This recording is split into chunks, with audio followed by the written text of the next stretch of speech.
వికారాబాద్ జిల్లా ఎమ్మెల్యే కాల యాదయ్యకు సొంత గ్రామ ప్రజలే షాక్ ఇచ్చారు. బీఆర్ఎస్ గుర్తులో గెలిచి పార్టీ మారిన కాలయ్య యాదయ్యకు ఓటర్లు తమ ఓటుతో బుద్ధి చెప్పారు. మరోవైపు రేవంత్ 2 ఏళ్ల పాలన కాంగ్రెస్ అభ్యర్థిని గెలిపించలేకపోయింది.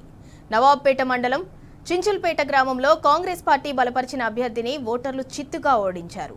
కాంగ్రెస్ అభ్యర్థిపై ఇండిపెండెంట్ అభ్యర్థి అనుసూజ అనంతరాములను స్థానిక ప్రజలు గెలిపించారు. తన గెలుపుకు కారణమైన గ్రామ ప్రజలందరికీ ఇండిపెండెంట్ అభ్యర్థి ధన్యవాదాలు తెలిపారు. గ్రామాభివృద్ధికి నిరంతరం కృషి చేస్తానని చించల్పేట గ్రామాన్ని ఆదర్శ గ్రామంగా తీర్చిదిద్దుతారు. గ్రామ ప్రజలకు అందరికీ నమస్కారం. నన్ను గెలిపించినందుకు వాళ్ళకు ధన్యవాదాలు.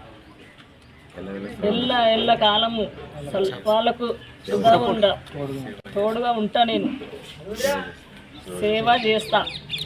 అందరికీ నమస్కారం. గ్రామాభివృద్ధి కొరం పాటుపడతామని ఒక మాట ఇచ్చినాము. ఆ మాట ప్రకారము అందరం ఐక్యంగా కలిసి పని చేసినాము.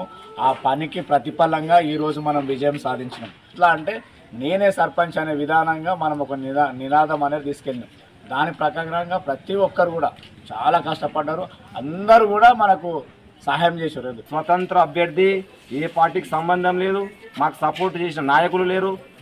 మేము బలహీన వర్గాల ద్వారా ఎన్నుకున్నబడ్డాం. ప్రతి ఓటరు ఒక నాయకుడు. మా దగ్గర మా ఇంటి ఒక నాయకుడికి మాకు సపోర్ట్ లేడు. ప్రతి ఓటరు ప్రతి ఒక్కరికి ఒక నాయకులమని అనుకున్నాం. దాని ద్వారానే గెలిచినాం. కాబట్టి దీంట్లో ఎవరి నాయకులు కానీ ఏ దాంట్లో కానీ లేదు.